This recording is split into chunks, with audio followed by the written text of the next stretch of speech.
Hello everyone. In the last class we studied about Verilog HDL, its module, how we write a Verilog code. It started with modules, ports, comments, its conventions, semantics. We studied how to instantiate another module inside a module, and how a valued logic is used in Verilog code. So in this tutorial we'll try to learn more about how to write a Verilog code, and at the end we'll try to test whatever we have written in the Verilog code using a test bench. So we'll continue with number representation in a Verilog code. As you can see in this slide, the number representation starts with size, a tick, base and a number. For example, if we are defining a decimal number, we use and if it is a 4-bit number, we use the 4 tick D3 as a number representation in Verilog. And as we are designing a hardware, it actually boils down to 0011 in binary. So in the hardware, there is no distinguishing between decimal and hexadecimal different form. It's just for the understanding of the Verilog code writer, that we have 4 different types of number representation, which is basically decimal, hexadecimal, octal and binary. These are the bases using which we can represent a number. Also we do have unsigned and signed number representation in Verilog. So as you see, these are all the examples of number representation. By default, the numbers take 32-bit value if it is not mentioned, and it is usually preferred that we always define the width and radix of the number, otherwise it goes to default. And if we want suppose 5-digit number and it defaults to 32-bit number, then it takes more hardware, so we don't want unnecessary resource utilization. So we generally make it practice to declare the width and radix of the number we are using. So this is the basic number representation. So we will move on to the data types that are used in Verilog. Till now I discussed about wires a lot. So wire is a type of data type called net, and there is another data type called variable.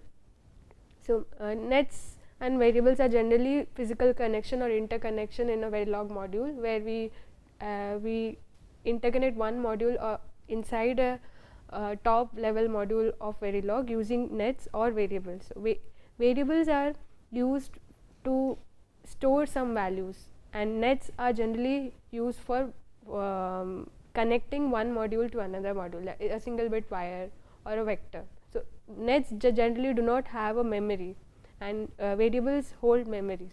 So there are different kinds of nets and variables. We have wire, WAN, WOR, all these kind of nets, and in variables we have registers, reg, integer, time. These are all keywords for net and variable types, and in general we use wire and reg in mainly RTL codes. We use wire and reg generally.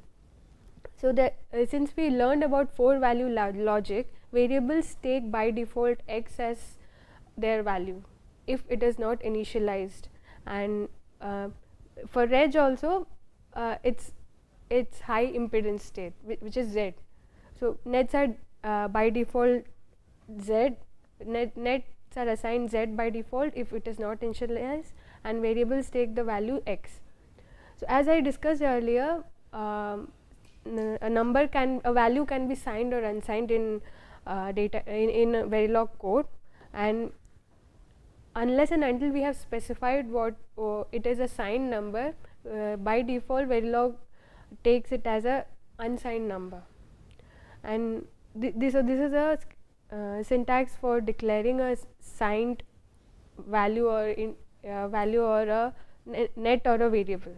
So you can see how reg signed register is declared. This is a 8-bit register value, which is a signed value. Generally a 2's complement format is used in Verilog in hardware to represent a signed value. Now we move on to the operators that are used in Verilog. We have 8 types of operators in Verilog.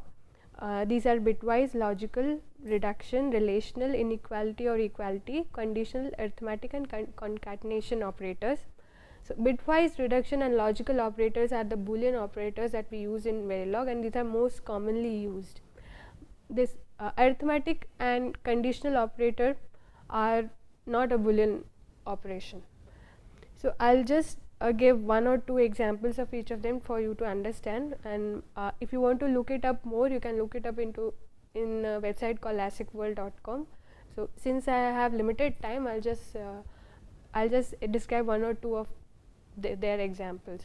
So first we start with bitwise operation. Bitwise operations are operated on single bit of a number. So suppose A and B are 4 bits, and if I take A as a 4-bit 0101 value, so if we have to apply an operator called NOT on A, we get a value of 1010. So in a bitwise operation, NOT is applied to each bit of the variable A. So we get NOT of phi as A.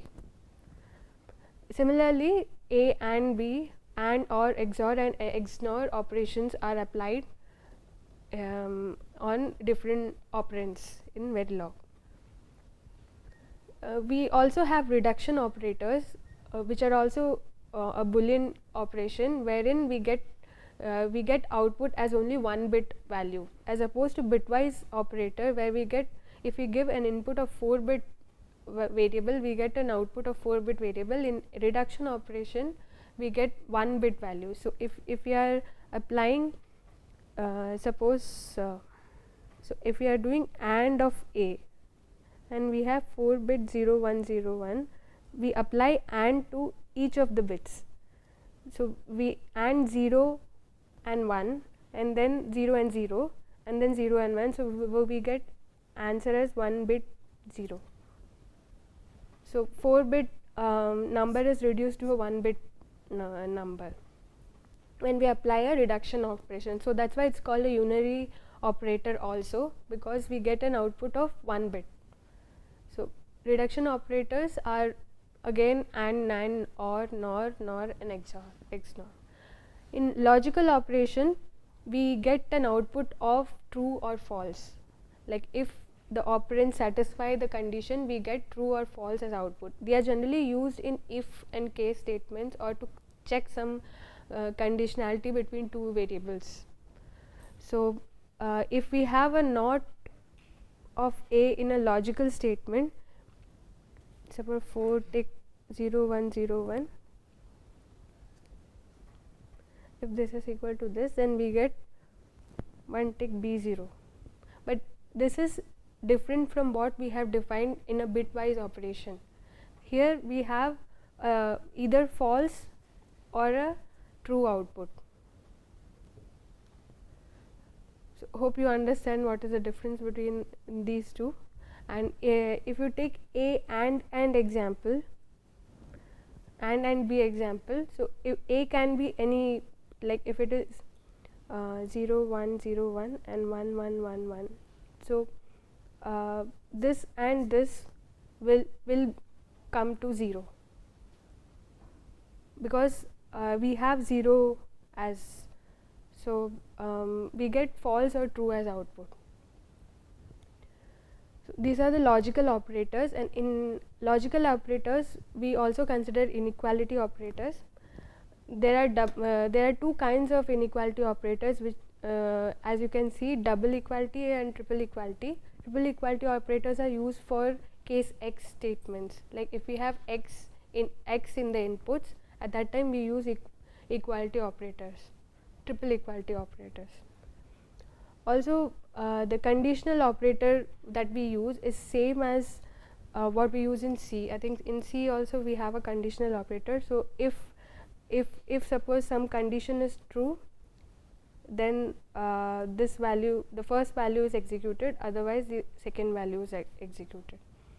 So this, if you simply write this corresponds to a mux in a hardware language.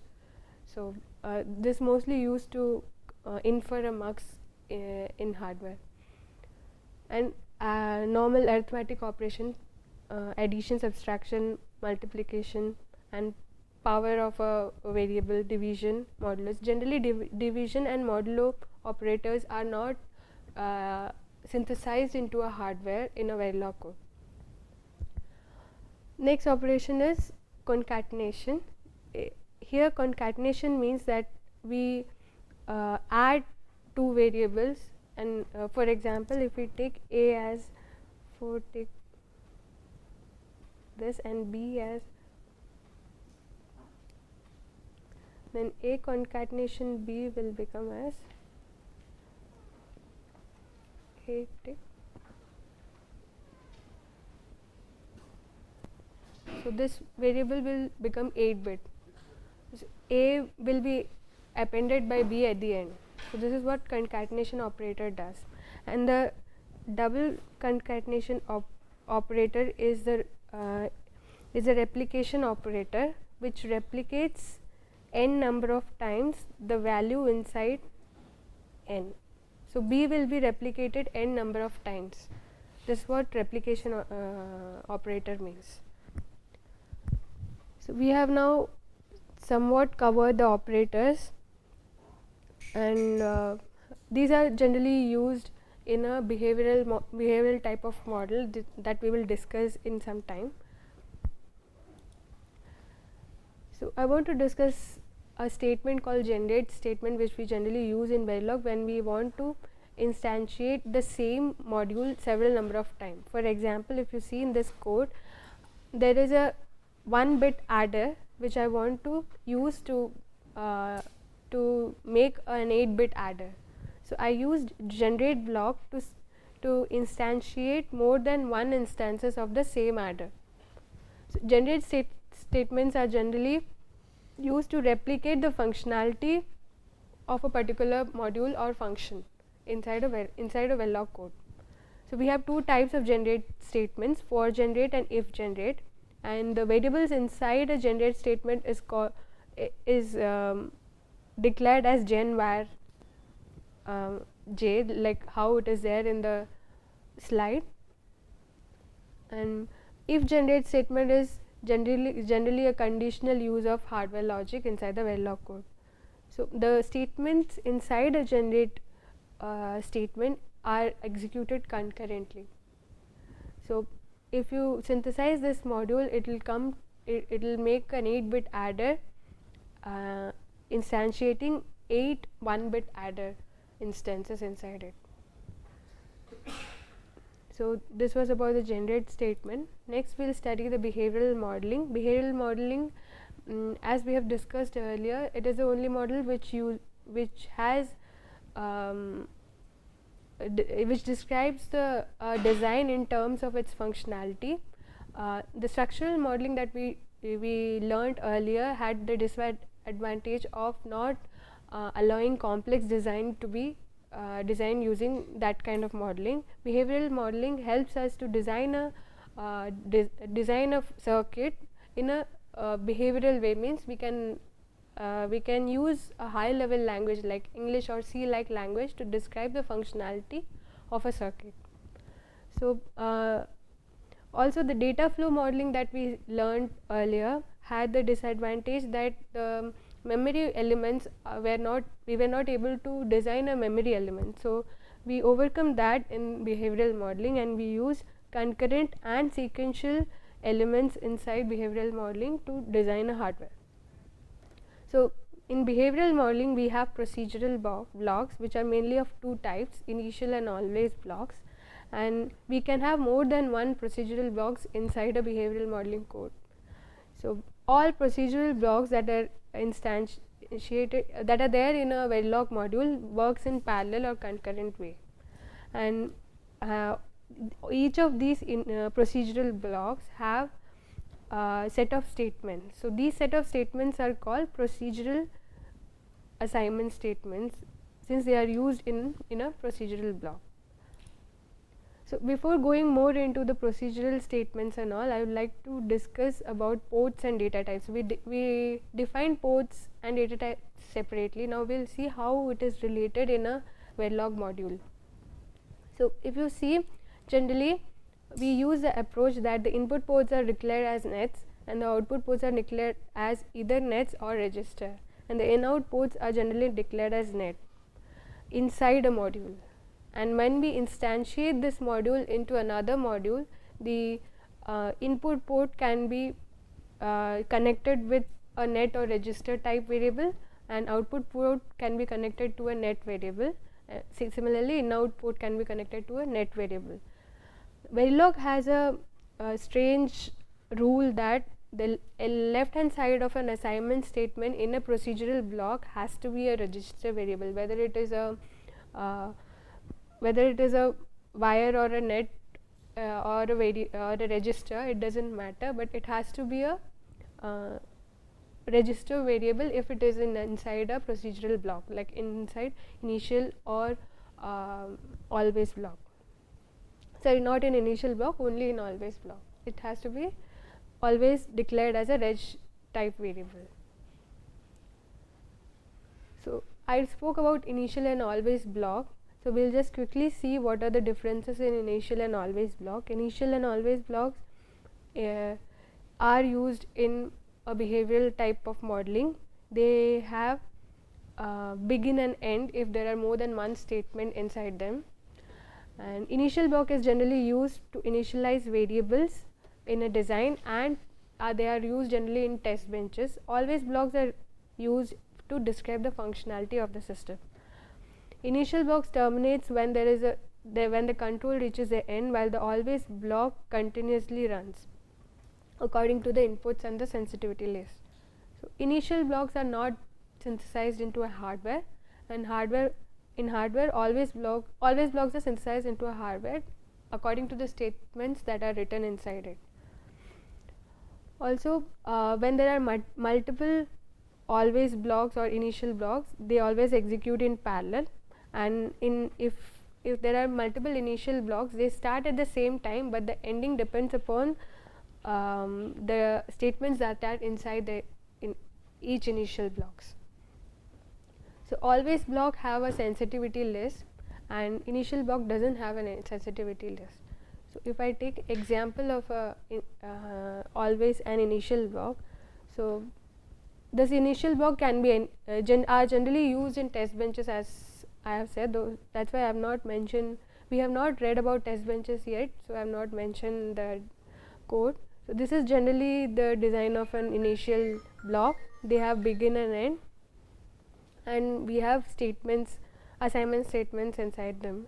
And this is a module which uses always block for describing a functionality. So in this module we have declared a comparator which compares the values, input values, and gives an output value. So if you can see, output is declared as reg, input are generally default wire, and all the left hand side variables are declared as reg in the always block.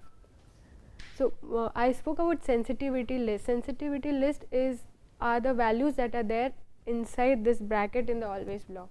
So always at data and value. Data and value comprises of the sensitivity list of the of always block. So whenever there is a change in data and value, these statements will be executed. That is what it means.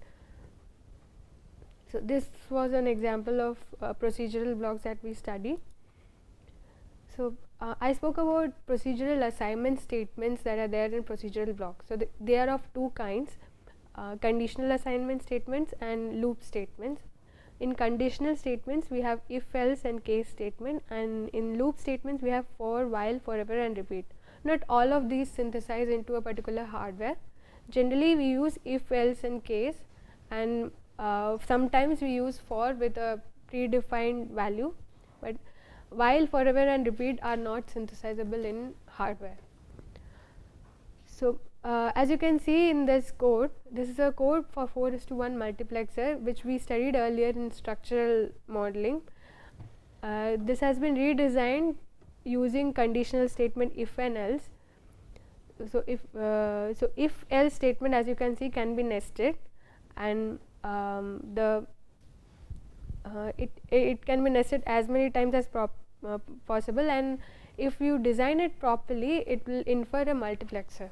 So generally we have to cover all the cases that that input can take inside an if and else statement. For example, in here I have covered all the states that selection 2-bit select line can take, and at the end I have, if the values goes to x or z, suppose the input values goes to z, the else statement specified if the values goes other than what is mentioned in here, the output takes this value. So then we have a z bar which is a not of z. So what is written in this comment is that if we don't declare z bar after the if and else statement, the value of z bar will not get updated if we have an x or z in the selection line. So if we have an x or z in the selection line, the output value gets updated only at the end. So it is necessary that any value that depends on this output has to be assigned after the if else statement. So that is what is there in this comment. So next we will see case statement. As we saw, if else statement are true, like works only if there are very less loops. If there are many if else statements nested inside, we tend to skip some of the else part of the design, and which tends to unnecessary hardware infring. So we generally use case statement instead, where we have a default value mentioned which corresponds to any of the value which is not mentioned inside the other cases. It takes the default value if it is not mentioned. So case statement selects case statement has a sensitivity list of select, and the variables that select can take is matched bit by bit in a case statement. First, and there are priorities assigned to the case statement. So if the select takes 0 0, then the first line will get executed. Similarly, all other values of select corresponds to the particular statement in the case. So if you can see, there are 3 types of case statements that we have in Verilog. Normal case statement, there is case x and case z. So if we have a x or z in select line inside the normal case statement, it will take the default value as the output. But if you use case x or case z, it will try to match the exact value of x by considering x or z as a don't care condition, and it will take the first priority select condition that is there in the inside the case statement. So that is how case x and case z are used in a Verilog module. So we will quickly see what is a sensitivity list and timing control in Verilog.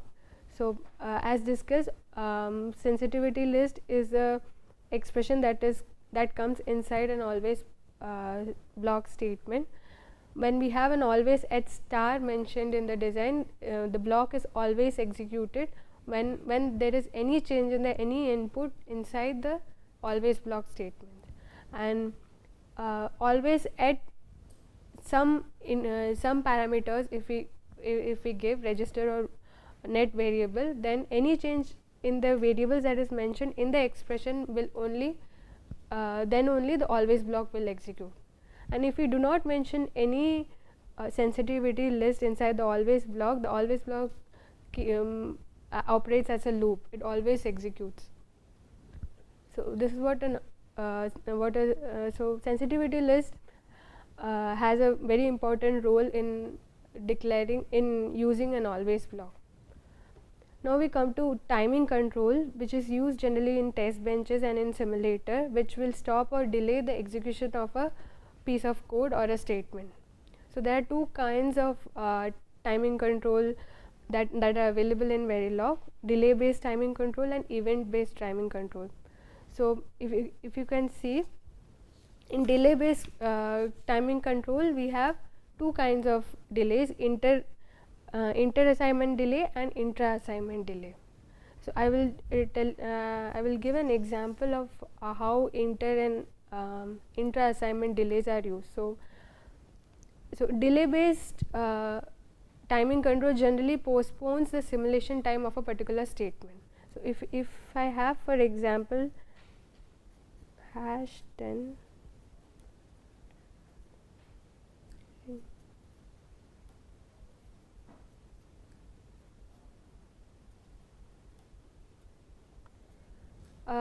if I have an example of this assignment statement, in this statement the simulator executes the value of remainder after 10 units of time. So, that is what inter-assignment delay means. Whenever there is a change in dividend and divisor, the simulator computes right hand side of the value and it assigns the value to the remainder, and the remainder value takes on this value after 10 units of time.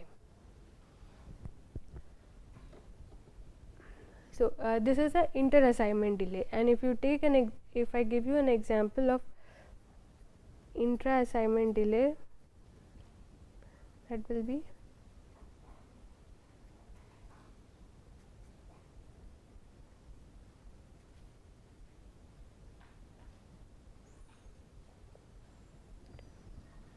so in intra-assignment delay what happens is we compute the this expression, and the value of this expression is assigned after 2 units of time to this variable. So, this is the main difference between inter and intra assignment statement. So, this actually boils down to temporary variable equal to hash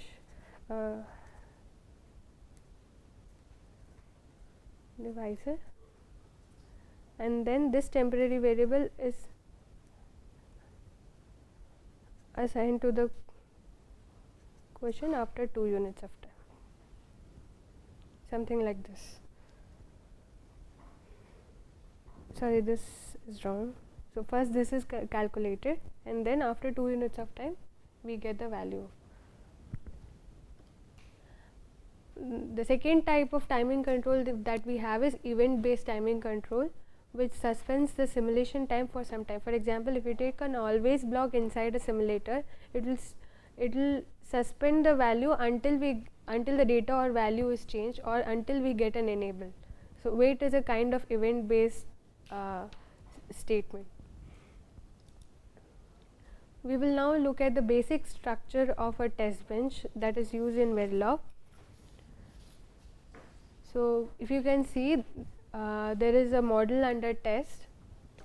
We have a test vector file, and we compare the results of the output according to the input. So, a text vector file generates input that is required for a model, and the model runs its functionality according to the inputs and gives us an output.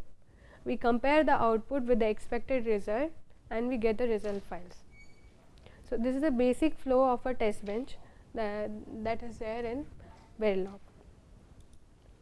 So, I will just quickly describe what are the components of test bench. And test bench is basically a top module without ports, input output ports. It has modules instantiated in it, the main module that is called design under test, or the module under test, whose functionality we have to verify.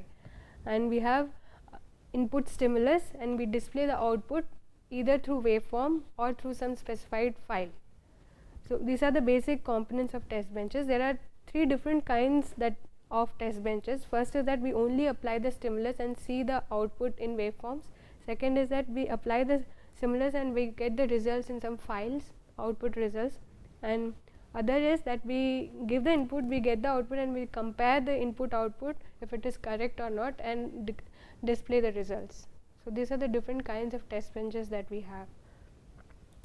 This is, I have just given an example of test bench. So, this is a full adder circuit which uses 4-bit full adder, which uses 1-bit full adder, and we have a test bench structure. We have instantiated full adder 4-bit as a module inside the test bench. We do not declare any ports in the test bench, and we declare the ports of the instantiated design under test inside the test bench as registers and wire, as you can see. So this as we discussed earlier, ports and data types have a particular way that they are declared. We have to follow that rule inside the test bench also. So here we want to test whether the full adder functionality is proper or not, whether it is giving the addition result properly. So we give different kinds of inputs at different times and verify whether the output is proper or not. So we use initial statement, which is a procedural block, and we give different inputs at different times. So now we know how to write a Verilog code, Verilog module, and test its functionality using a test bench. There are some compiler directives that are used inside Verilog, which can be used across Verilog codes. So there are few like macro definitions, conditional compilation. So all compiler directives starts with a tick macro accent, and they are generally used to define statement is generally used to declare a variable which is used throughout the Verilog code. Similarly, if def and tick include is used to include some of the header files that we have declared in Verilog.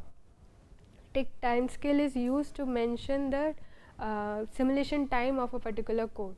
So it is generally mentioned as 1/20 or something at the beginning of the code, which means that the simulation time is 1 nanosecond and 20 is a resolution of the time, like 20 picosecond is the time. So if we declare some variable, if we declare some delay as 1.305, so the simulation time will be 1 nanosecond and 30 picosecond, something like that. So we declare it 1 nanosecond / 20. So this is the example of tick time scale. So if we want the Verilog code to not take a default net type, we can use default net type none compiler directive, where none specifies that we don't specify any data type for the default value. If variable is not declared properly, then it takes no value. There are more compiler directives, but these are the basic ones that we use. So these are the reference files that I have used. You can refer to them. Also the site that I have mentioned in the class. So that's for today.